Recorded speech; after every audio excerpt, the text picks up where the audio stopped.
Dragons, flowers, insects, horses, and even home decor.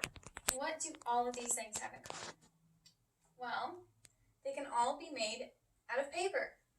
My name is Amanda Cervantes, and I'd like to talk to you about origami. I've been doing origami since I was in middle school. I've never designed my own piece, but I love to make things in my spare time. Origami is a great hobby thanks to its portability and easy progression for beginners. I'd like to talk to you about the history of origami, some of the basics that are helpful when first starting out, and work through a small project that can be made with just 3 steps. Before we dive straight into making something, I want to talk about where origami first originated and how it has advanced in recent history. The origin of origami, according to Merriam-Webster Dictionary, originates from 2 Japanese words, ori and kami. Ori meaning to fold, and kami meaning paper, giving origami a literal translation to fold paper. Unfortunately, due to the biodegradability of paper, historians have had a difficult time discovering when exactly origami first started. However, Jonathan Baxter from Everything Origami by Matthew Gardner claims that the Kanemoto, which dates back to the 17th century, is the first book to contain origami-like instructions.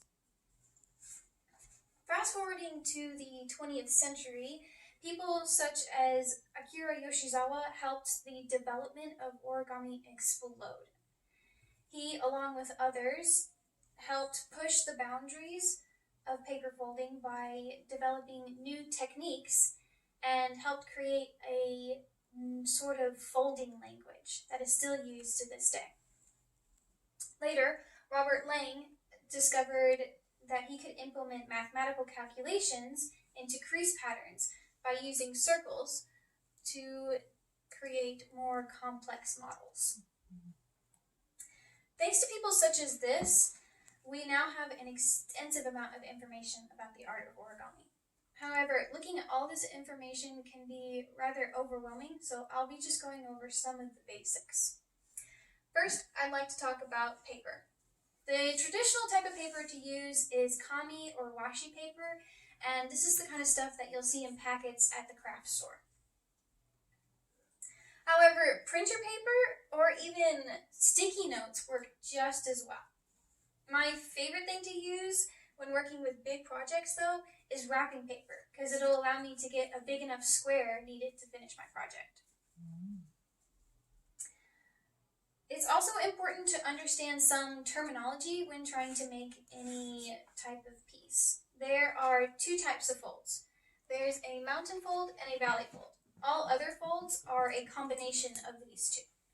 A mountain fold is created when the paper is folded downwards, creating the sort of peak, and a valley fold is the exact opposite, where you fold the paper upwards and create that sort of valley in the paper. Now, knowing what some of the basics are means we can look at how to make an inverse fold.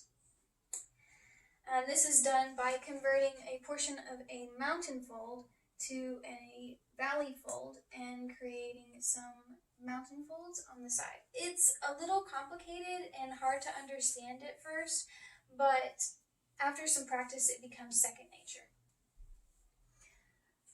Now we'll go into how to make a flapping bird. Unfortunately, due to time, I'll have to go through this fairly quickly, but Origami Tsunami on YouTube made an amazing step-by-step video called How to Make an Origami Flapping Bird if you're ever interested in learning how to do this yourself. So, first of all, I will make what's called a preliminary base, and using some movie magic, it looks something like this, where all the pieces come down together in one corner. Now, using some manipulation, I will fold this into what's called a bird base to get our head and tail. That's what these two pieces are here. So folding up on these flaps creates the wings. Triangle. Pulling out on the head and the tail and doing that inverse fold creates the head. So if you guys hold the bird here at the base and pulling the tail up and out, it'll allow it to flap. Oh, beautiful. So as you guys are passing this around, I will wrap things up. Origami is an amazing form of art, and the origami masters who have come before have pushed what it means to fold paper. And as Akira Yoshizawa once said, the possibility of creation is infinite. And honestly, I couldn't have said it better myself. You're right. Oh.